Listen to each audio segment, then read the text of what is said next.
Bhaja Govindam, Bhaja Govindam, Govindam Bhaja Mudhamate, Samprapte Sannihite Kale, Nahi Nahi Rakshati Dukkan Karane. Oh, fooled one, try to remember the Lord time and again. Seek the Lord's presence time and again. The materialistic pursuits or the grammar, mere grammar, doesn't come to your rescue when the death approaches you.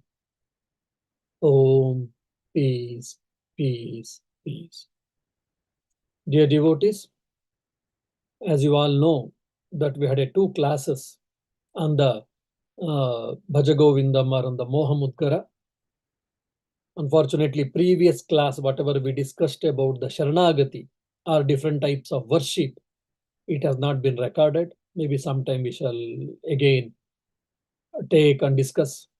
Maybe we shall take it as a God's will. Now, further going to the second verse. The author is trying to tell whatever now I chanted that first verse, that is called Charama Shloka here. Charama Shloka is what? The essence of the entire work. The stress is given on seek the divine, either by meditation or by austerities, by what do you say, by practicing the self-enquiry, or by repetition the Lord name, or praising the hymns, singing the hymns. By any means, you seek the divine. You seek the divine and see the divine. Experience the divine. This is the important message of this Bhaja Govindam or Moha Mudgara. Why? Because that's the only way to have the completeness, to experience the completeness, to get out from the cycle of birth and death, which is called samsara in Sanskrit. Now, after making this statement, he also gives one more reason. The author is that when the death approaches you, none of the materialistic pursuits or materialistic accomplishments or even your knowledge, knowledge means materialistic knowledge will not come to your rescue. God's grace alone or the spiritual knowledge alone will come to your rescue. This has been told in the first shloka or in the first verse. Now, the author starts giving explanations or he starts giving reasons. Now, I have made a statement or I have given a piece of advice that seek the divine, seek the Lord, seek the Supreme Self. Now, why should you seek? Because when the death approaches, this all the materialistic things doesn't support you or doesn't save you, it has been told. Apart from that, in our mundane life, whatever we seek, whatever to achieve, we struggle to achieve, and whatever we think it is right, all these things explaining, he is showing the, what do you say, mortality, or he is showing the inconsistency, and he is showing the limitedness in this world and in the worldly objects. So he's giving X, Y, Z, A, B, C reasons why you should seek the refuge, why you should seek the divine, why you should seek the self alone. So we shall try to understand now by different reasons. So basically, he's establishing very firmly again and again, you should seek the divine, you should seek the divine, you should see the divine, you should experience the divine or the self. Why? He gives in every verse, he keeps on giving the reasons or causes. Muda jayihi dhanagama trushnam kuru sadbuddhim manasi vitrushnam yallabase nija karmopatam vittam tena vinodaya chittam. O fool, give up the thirst to possess wealth. Create in your mind devoid of passions and thought of the reality. With whatever you get, entertain your mind to be content. So this shloka can be understood from 3-4 points. One is, the author is asking, oh fool, oh ignorant ones, give up the thirst to possess wealth. That's the one thing. Second is, try to divide passion towards reality. What is real? The highest reality is what? Self or God. So try to create passion to achieve, to experience, to have the God, to have the self, or to experience the self. This is the second thing. And third, whatever materialistic possessions you have got, earthly possessions you have got, try to be content. So basically, the whole, this teaching of this particular verse given by author can be boiled down to, can be summarized into two words, abhyasa and vairagya. Even Patanjali Maharshi, sage Patanjali also says, this is the path to attain spirituality, to attain Purusha Gnana. And the same thing has been told by Sri Krishna in Bhagavad Gita, to control the mind, to establish in the meditation, abhyasa and vairagya is the only means. So now here, what is the abhyasa and what is the vairagya? So here abhyasa is what? To create the passion towards the higher things, create the interest, create the hungerness towards attaining God or attaining self is what abhyasa are, all nothing but spiritual practices. And what is vairagya? We need money, we need earthly possessions, we need position, we need so many things for our mundane life. Yes, we all understand that there is a necessity, but don't get carried over just having or procuring these earthly possessions.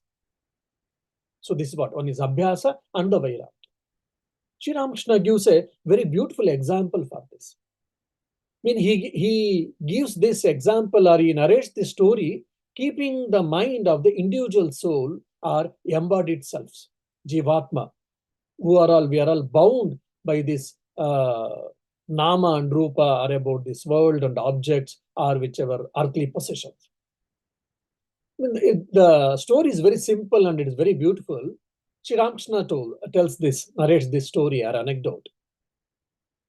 He was a rice merchant. He had a big storehouse. There, few tons of rice was there. He had stored few tons of rice in gunny bags, 20 kgs or 30 kgs or 50 kgs, weighing gunny bags. So many gunny bags are, maybe few thousands. Unfortunately, some rats entered the storehouse. If the rats enter, do they keep quiet? They make a hole of the gunny bag and they keep on eating and they do all the rubbish things. They used to do piss and they used to do all, they used to do shit and all. So a lot of slowly, the business person started getting easy, incurring loss.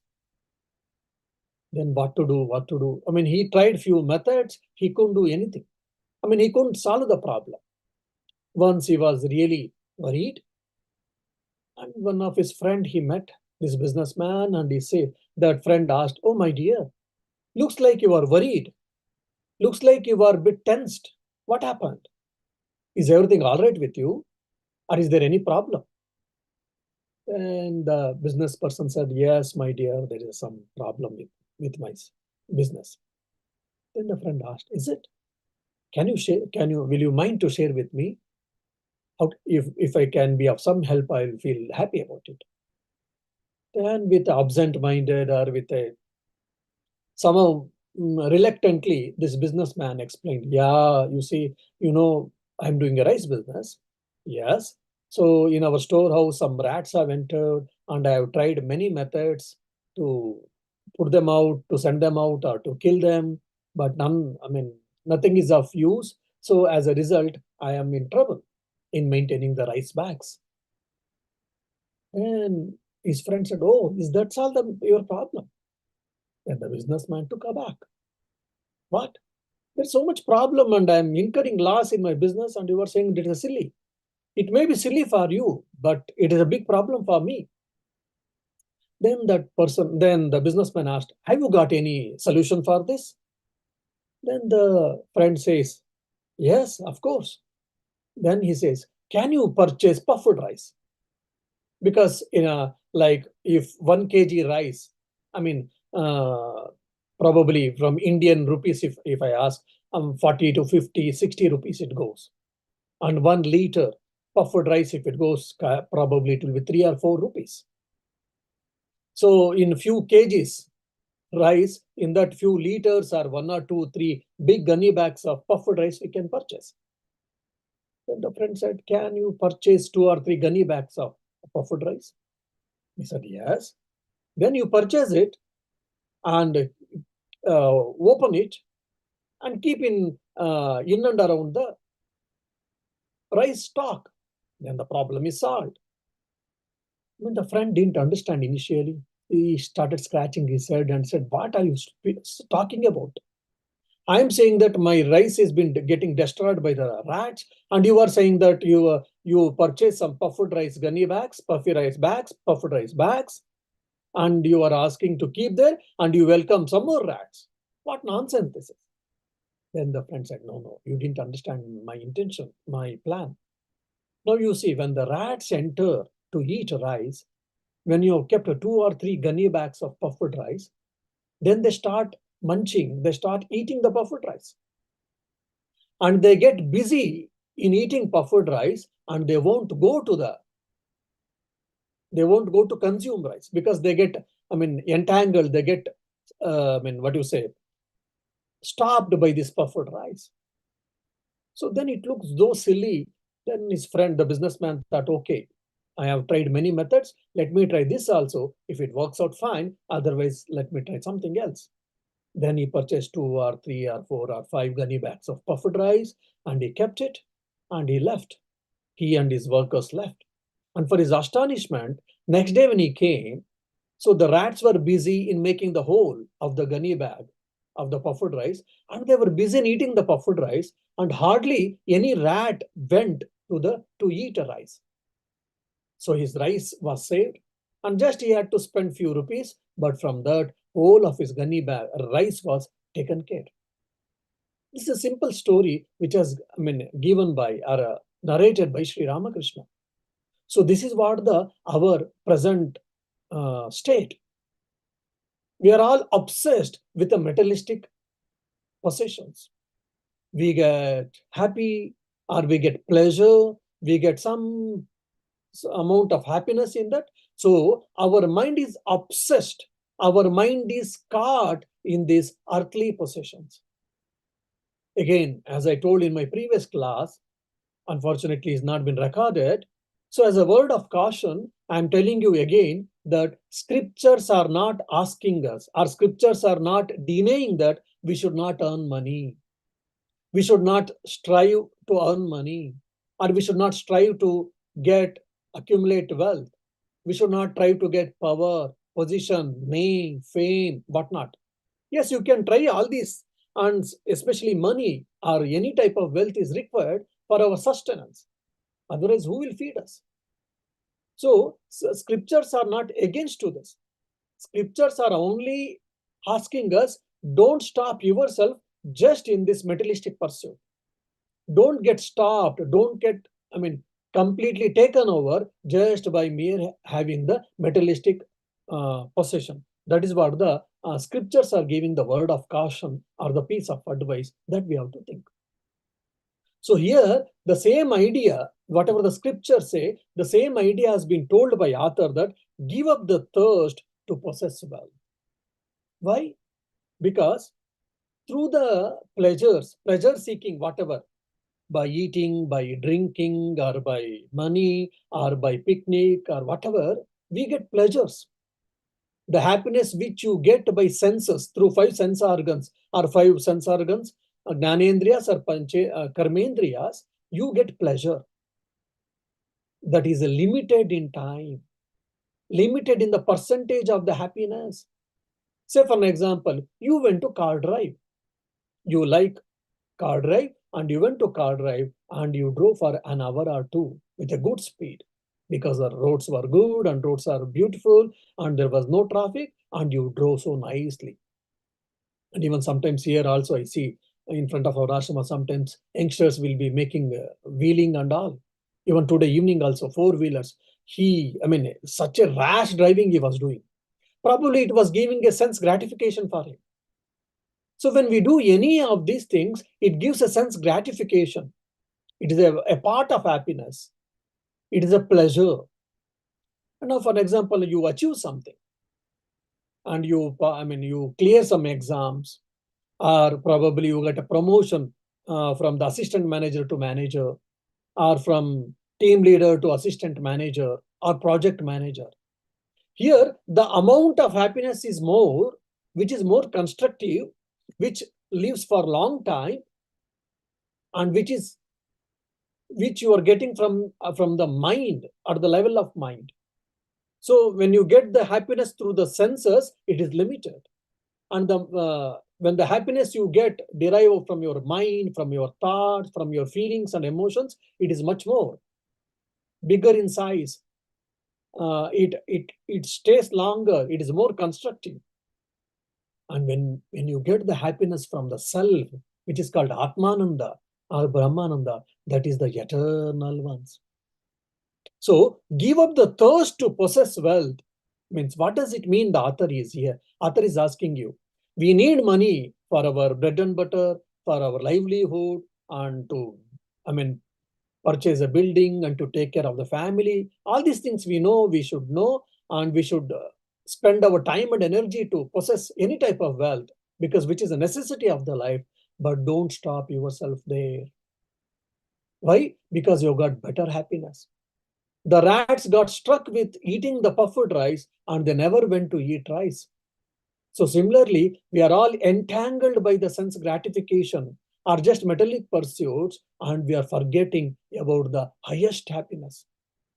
That is what the intention of the author and the scriptures. We have to understand very clearly. So don't stop yourselves with the limited happiness. Don't get obsessed with the limited happiness. So go forward. Charaiveti means go forward. Go forward. You have got the more happiness, more intense, more constructive, more qualitative, and more time bound. Time bound in the sense, the duration of the happiness will be longer. So here, manasi sadbuddhim kuru. So I want to get rid of the worldliness. So the author is not asking, or the scriptures are not asking you to renounce the world. So they are asking you to renounce the worldliness. We have to live in the world, every one of us, but you should not have the worldliness in your mind. Like boat in the water is no problem, but water should not enter the boat. Then slowly the boat sinks.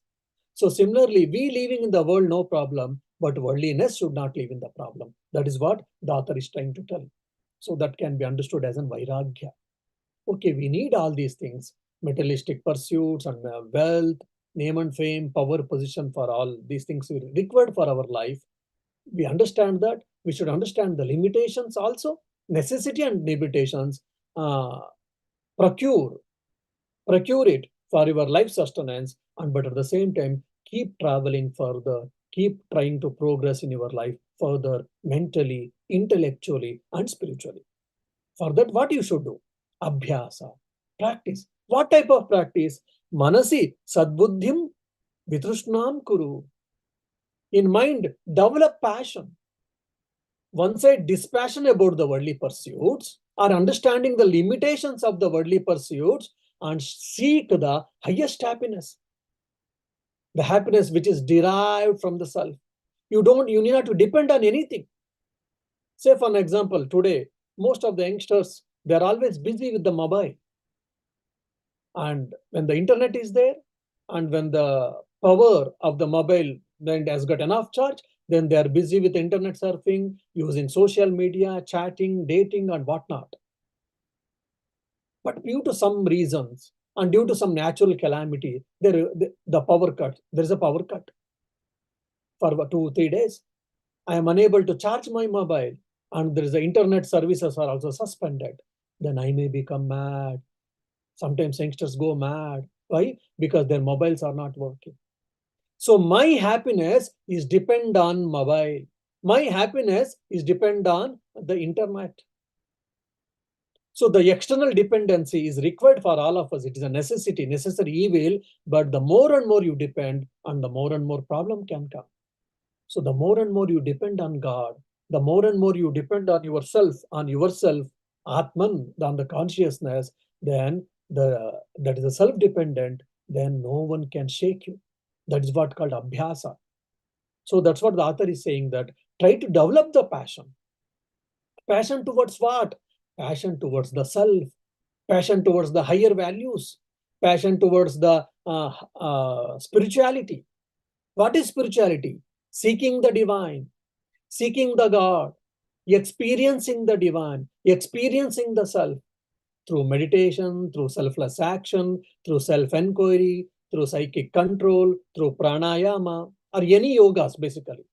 Raja Yoga, or Gnana Yoga, or Bhakti Yoga, any yoga or any spiritual path you may take, any means you take, try to seek the self, try to seek the highest happiness, try to seek the highest value. So that what happens? You will be happiest person. The problem of insecurity, the problem of alienation will reduce. Many times we are all millionaires sometimes, or we have got thousands of euros, but still there can be so many problems because of old age, because of loss of wealth, because loss of job, whatnot. Anytime, any problem, anything can happen, and it can shake us. For example, tomorrow if I become the president of the Ireland, can I be happy at all times? No. Now Ireland election is coming slowly. So definitely the people who are in the power, they will be worried whether next time I will be elected or not.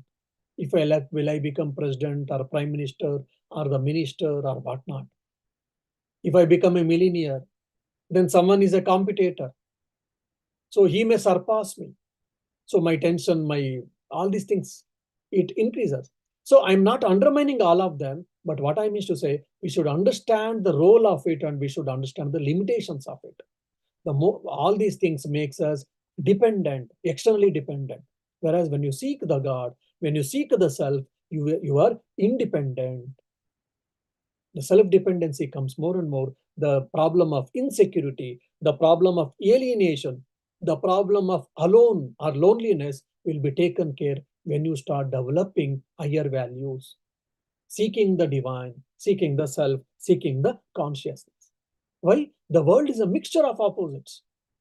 It has got good and bad, right and wrong, good and evil, happiness and sorrow, all these things. So it is up to us to deselect, to choose. So right choice is very, very important because the life is wonderful chance. This human body and this human life is a wonderful chance given by the nature, given by the Almighty for all of us. Wonderful chance we have got. Now we have to make a deliberate choice. We have to make a careful choice. We have to make a right choice. Then what happens? Then there will be right change. Proper change will happen in our mind, in our character, in our personality, in our life. Then happiness will become part and parcel of our life. I need not to go and search the happiness in some XYZ person or in the park or in the exhibition or in anywhere because it is in me and it is my nature. So we have to seek that. Where are the ignorant people? They are unable to discriminate between the eternal and ephemeral, reality and real and unreal, good and bad. So they have got mixed up, and as a fool means what? The person who doesn't have a discrimination, who is not exercising his power of discrimination, and who is not making a right choice.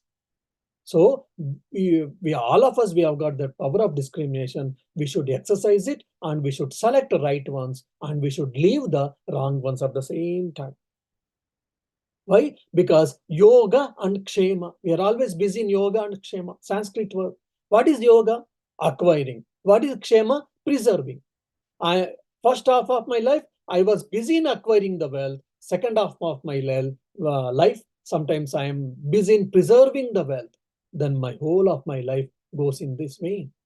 All of these things are required. Again, I'm saying that, but don't get stuck there. That's what important. So wealth itself is neither right or wrong. Power and position itself is neither right nor wrong. But how do you use it? Why are you seeking it? And how do you use it? What you make out of it is under one's own capacity, one's own mindset. So the foolish people, they misuse it. And whereas the righteous people, they make you best use of it and they try to evolve themselves. So that's also one thing which we have to understand. And so for example, many times we think, oh, when we are small, we are always busy in the toys. The toy is only symbol. When we grow, then we are busy with cycle, bicycle, two-wheelers and four-wheelers. Again, it's a toy. Then afterwards, money, power, position, name, fame, different type of toy. Then afterwards, children, grandchildren and all. So we are busy with some or other thing and we don't have a time to think of ourselves, for ourselves. This happens with many of our cases. There's a beautiful story, the story goes like this.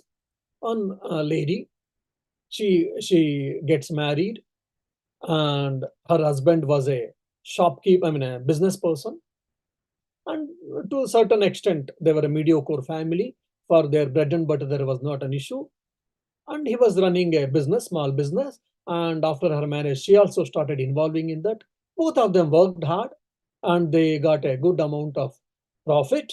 And they are opened 2 or 3 shops also. And they had, two daughters and 2 sons. All of them were good. They are also well settled. And in meantime, that lady's husband died and she was taking care of it. And from long time, she had deposited the money in the olden days, if you remember, in the iron casket or in the iron box they used to preserve. So similarly, she preserved some gold, some jewels and diamonds and some money in that casket. And that key she used to have always. So though children had their own business and their accounts and all, but still most of the time, much of the money, there was a rule that this lady had made a rule, all of them were living together and the profit should be brought and should be deposited with the mother and she keeps in that iron box and whenever they require, they will ask her and she used to give. And she used to do very nice job and so, daughters or sons or son-in-law, daughter-in-law, they never had any issues. Now, slowly, she also becoming old, she get aged. And once all of a sudden, she had a stroke. She had a stroke and she's a bedridden. And of course, the family people are looking at their sons and daughters. They're looking after her well. And one fine day, she's trying to tell something. She's unable to speak. She's trying to tell something. She's trying to tell something. She's unable to speak. How much ever they tried, they couldn't understand. She died. Then afterwards, they were trying to change the clothes and, they were preparing for the cremation. There the problem was, she had a fear that my children may take away or whatever. So she had hid the key with herself inside the clothes. So probably she was trying to tell that the key is somewhere, someplace, but she was unable to tell. Even on that fragment of the life, she couldn't think God, she couldn't think self, she couldn't think of higher things. She could easily retire and she could hand over the responsibility for their children, and she could have taken care about her life, about her internal life, about her spiritual life, but she didn't do it. So this is what the scriptures is giving a warning. We need wealth, we need all these materialistic possessions. We should acquire it, never mind. We should acquire and we should preserve it, but don't spend entire your lifetime in this alone. That is what scriptures are saying, that we have to be careful. Why? Because there is no end to the desires. Today I think that I have got a house and a vehicle and a square meal enough. When that is taken care, then I think probably my vehicle have to improve, I have to get this, I have to get this, and I have to get probably better things. And basically, maybe sometimes it's a necessity, and sometimes our desires keeps on multiplying, just like it is trying to quench the fire by pouring the ghee. So similarly, our desires, there is no end to our desires. It keeps on increasing. So that's where we have to use a power of discrimination, and we have to understand what is necessary and what is not necessary. We have to discriminate. For necessary, we have to struggle, we have to strive, and quality of the time, slowly, quality of the time and of our mind and energy, we should preserve for our internal life, for our spiritual life, or for our God dependent life, or God towards, when the life towards seeking the God and experiencing the God. This is what the whole meaning of the second verse. Otherwise, what happens? Your life will be in vain. Even in Kathopanishads, the beautiful sloka is there. Shreyascha preyascha manushya metaha tau samparitya vivinatti dhiraha shreyo hi dhiro abhipreyaso vrunite preyo mando yogakshemad vrunite. Shreyas and preyas. One is pleasurable life, the other is the better life or the spiritual life, real life. Both are placed in front of the people. Whereas the right person, I mean, the person who has got a right intellect, or a wise intellect, or a wise man, he takes always the path of the spirituality. I mean, taking care of his materialistic needs and taking care of the duties, etc., etc. But he will take care of the path of spirituality. That is called Shreyas. And the people who have got dull-minded, they take the prayers and they spend their time and energy just in fulfilling their bodily desires, mental desires, or sense gratifications, and they lose many things. Now, in the third verse, he gives one more warning how we are all taken care. When we say the world is unreal, the world is temporary, most of us we can understand, we can believe, or we can accept it. But when we say even this body is temporary, the body is made up of flesh and whatever, so don't try to attach to your body, because you are not the body, you are not the mind. The more and more it becomes subtle, the more and more it gets internalized, the problem, it becomes complex. It becomes difficult to understand. It becomes difficult to comprehend. It becomes difficult to even give up. So that the attachment to the body has to be given up.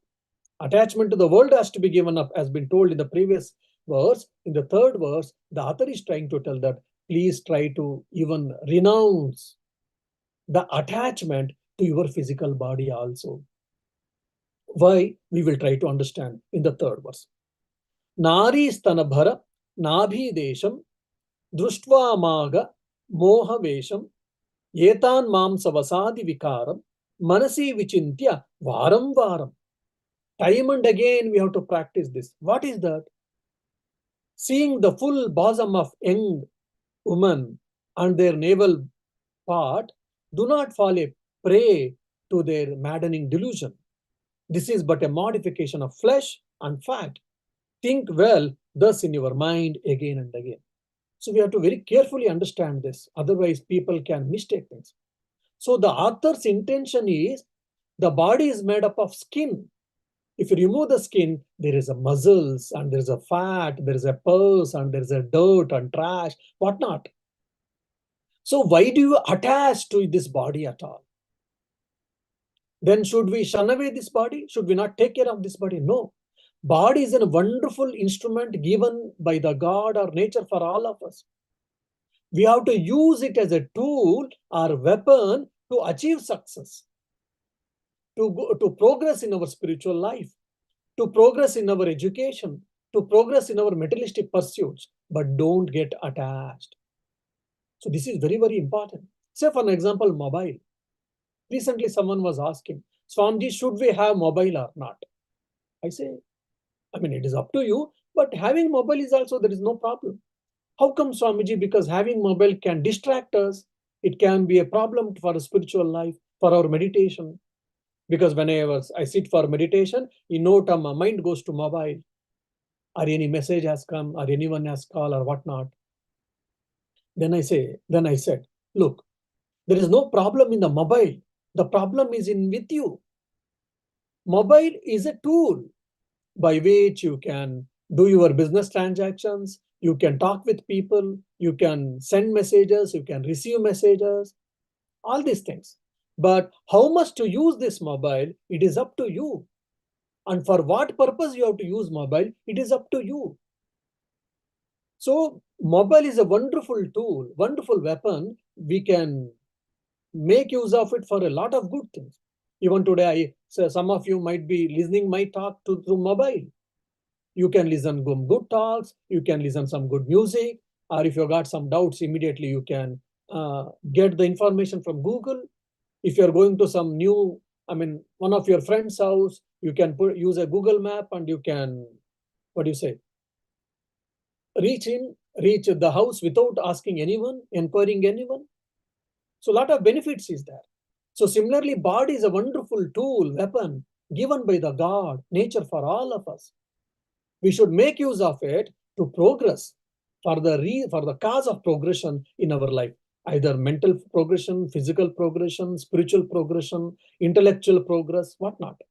But what the author is trying to tell here is don't get attached, because we get attached to the body and we get struck. Comb your hair, never mind.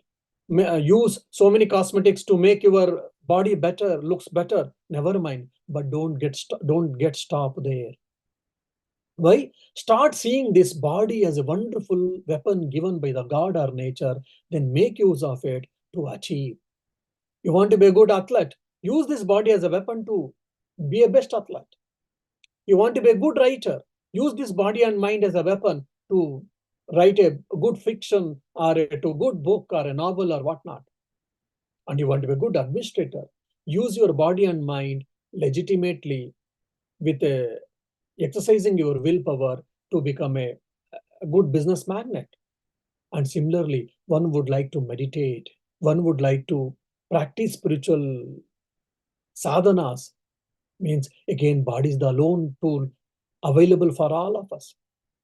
So use it as a tool to achieve success. Use it as an instrument. So we should see it as an instrument instead of that if you attach to this body, you get struck. What happens? The more and more you get body sense and you get attached to the body, then your mind will leave at the level of the instincts. And just like it's animals. Animals, they never tell the truth, they never tell the lie also. It is a tailor-made program. For example, cow. Cow never cheats persons. Cow never cheats us.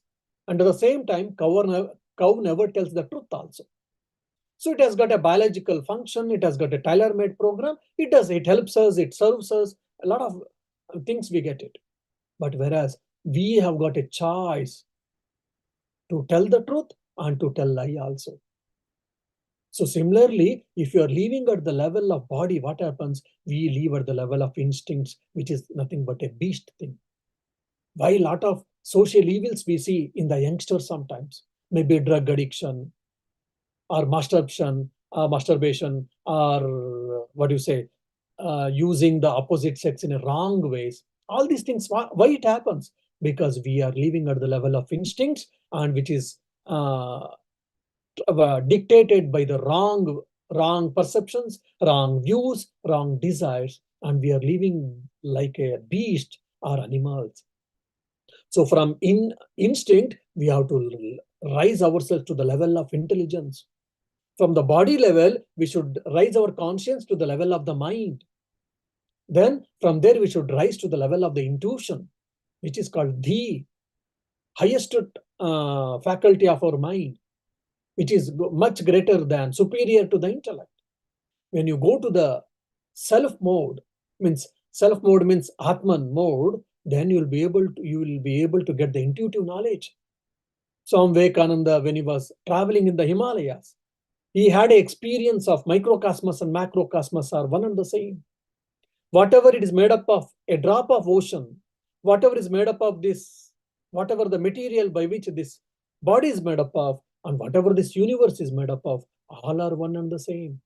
This individual self and the supreme self, this body, the material from which it is made up of, and this entire universe which is made up of, all are one and the same. It may be intellectual knowledge for all of us, but for Swami Vivekananda, it was an experience. He experienced it. How? Because by leading the life of spirituality, because he was living his conscious at the highest level, because he had that intuition, that faculty had, aroused in his mind. That's why he experienced that microcosmos and macrocosmos are one and the same essentially. So from instinct, we have to travel ourselves to the intelligence, and from intelligence, we have to travel to the intuition. So we are living at the level of body. Slowly, we should leave to the level of mind or thoughts. From thoughts, we should rise ourselves to the self, to the Atman, to the Brahman, or to the consciousness. That is what the author is trying to tell. So this whole thing, this verse view, the summary of this verse as told beautifully by Sri Ramakrishna in his gospel, that renounce of the wealth and renounce of the lustful thoughts. Yes, you marry, you enjoy all that thing, you have it, never mind, but don't get obsessed by mere. That is what the answer is. So basically, you should go beyond this body-mind complex or this duality of the matter and the mind. Why? Because we have to get away from the two problems, human problems, which has been boggled our mind from ages. What is that? One is dukkha nivrutti. How to escape from pain. How to escape from sorrow. This is one of the great problem, fundamental problem, which has boggled the human mind. And sukha prapti, ananda prapti, attaining bliss. One is avoiding, escaping from sorrow or pain, one issue or the problem, and the second is having the bliss, everlasting bliss, eternal bliss. So these are the two things which has boggled the human mind.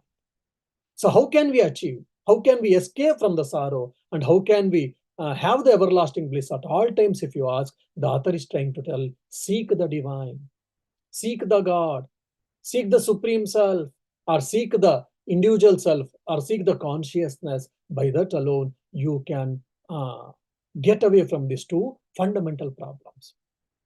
Why? See, because for an example, today you had a fever. So because of the fever, your body, you are feeling weak and you are not feeling happy and all. Then you went to go to GP. You went to doctor, doctor gave medicine. Then you started taking in a day or two, then you felt you are feeling better. Then that sorrow which had been aroused by the cold and fever or flu, that has been reduced. Then in 3 days or 5 days, that goes away, then you become normal. You become all right. And after some time, again, some other pain, some other sorrow, some other problem will come and it will create a disturbance in your mind. So one problem you solve, one more problem comes. And you solve that, one more else will come. Either externally or internally. Either from your own, yourself, or from the people, from your relatives, or from your colleagues, or from external nature, whatnot. So you keep on solving, things will be keep on coming. So that's why we have to transcend. How can we transcend from these problems or this duality from the matter and mind? It is by seeking the self, and experiencing the consciousness is the only way, it has been told by the scriptures. Why? Because there is a natural urge. The natural urge of the mind is to go down. Many times people ask, "Oh Swamiji, my mind is restless. How to control it?" He said, not only your mind, every one of our mind is restless, because that is intrinsic nature of the mind. Just like the nature of the water is what flow and flowing downward. Water doesn't flow upward. Water flows only downward. That is a natural phenomenon. So similarly, the natural urge, the nature of our mind is always to go down, to go down. So it brings us down. So we have to be careful. We have to be alert. We have to control our mind. We have to train our mind. We have to control. We have to regulate. We have to train our mind. And we have to see that the mind goes upper. upwards. That is what is important. So instinct to intelligence, intelligence to intuition means what? Control your mind, regulate your mind, and train the mind towards the upward side by seeking the what do you say, higher values, highest truth. This is what called Pratipaksha Bhavana in Patanjali Yoga Sutra. When you got a weakness, if you sit and if you keep on going, oh, I have got weakness, I have got weakness, I have got weakness, you can't get away from the weakness. Then what is the way out to get out the weakness? By thinking the strength and by trying to practice or inculcate the strength. So this is called Pratipaksha Bhavana. Thinking opposite. Your mind is going towards what? Towards the world, or towards the undesirable thoughts or undesirable things. Then control the mind and push your mind toward the positive things. Oh, your mind is getting disturbed by some wrong thoughts. Then what you should do? Oh, then you try to meditate and you try to quieten your mind, control your thoughts. May not be possible at all times for everyone. Then you start forcefully thinking, forcefully injecting or forcefully introducing some positive thoughts in your mind. By that, slowly, the force of the negative thoughts reduces, then the amount of the intensity of the thoughts reduces slowly. Then you keep on increasing and encouraging the positive thoughts, the negative thoughts gets diminished. This is what called Pratipaksha Bhavana. So this idea has been given in this particular verse by the author. So don't get attached to the body. Don't get obsessed by this body alone. Start thinking that this body is a wonderful weapon, instrument given by the God or the nature, so that you use it as a weapon to achieve success, either external life in the external life and as well as internal life. If your body is not strong, many times many things we cannot do, either for a spiritual person or for a worldly person. Body and mind is very important for all of us, but it should be used in the right perspective for a right thing. That is what author is trying to tell. Then, and after telling this, so he ends this verse varam, again and again the author is telling. So controlling the mind, regulating the mind, training the mind towards higher things, when we say, or abhyasa and vairagya, it is not easy. I may try 1 day, 2 days, 3 days. Is it enough? No. Time and again, for few months, for few years, sometimes few lives we have to train. We have to control our mind. We have to train our mind so that it will not go in a wrong way. It will not come down and it will be always going towards the self or the God, and it makes best use of it. It makes best use of it. And varam. So there is no shortcut method or there is no short way. We have to keep on practicing. Whatever is right, keep on practicing. Whatever is wrong, try to practice to leave it off. Both has to go. Jointly, both are inversely proportional. If you leave one and if you do only one, then progress of your spiritual progress or the personal development progress will be lessened, will be slow. Practicing the right things and giving up the bad thing, unwanted thing, both should go hand in hand. That is what called abhyasa and vairagya. Once you do that, then the success will be easier, the progress will be quicker, either in the materialistic life or in the spiritual life. Because of distractions, many times I cannot study or I cannot practice music. Whatever I think I do, I want to do this, I want to do that. I make a timetable in my life, in my day-to-day life, I cannot do because of laziness, because of procrastination, because of lethargy, whatever reasons you can give, because of what? Control of the mind, control of your body, control of your instincts. I didn't want to watch TV for 1 hour and see unnecessary things, but because of my habit or because of my instincts, I sat for 2 hours and wasted my time. As a result, I couldn't study well today. I wanted to excel in my exams, in my university exams, but I wasted my time by seeing TV or by playing in some games in movie or in a mobile. I know that is not right, but still I did. So vairagya is what? Controlling the mind there. Abhyasa is what? Fixing your mind, trying to force your mind, fix your mind in the desirable thing. Okay, I'm not supposed to watch my TV unnecessary here. Control your mind towards going watching the TV and fix the mind in studies, fix the mind in meditation, fix the mind in spiritual practice, fix the mind in music practice or whatnot, in the desired field or in the constructive things. So this both should go hand in hand. So this is what Pratipaksha Bhavana, this is what restructuring yourself. So this third verse is telling about restructure your mind, your thoughts, your attitude, your personality. Then the progression becomes easy. So again, why? For what? Seek the divine, seek the self, seek the highest truth, that is consciousness. By that, your life will be of completeness. May the God bless all of us so that let us seek the highest thing and let us make our life complete and let us have the eternal, everlasting bliss. Om Shanti Shanti Shanti. Harihi Om Tat Sat. Shri Rama Krishna Arpanamastu.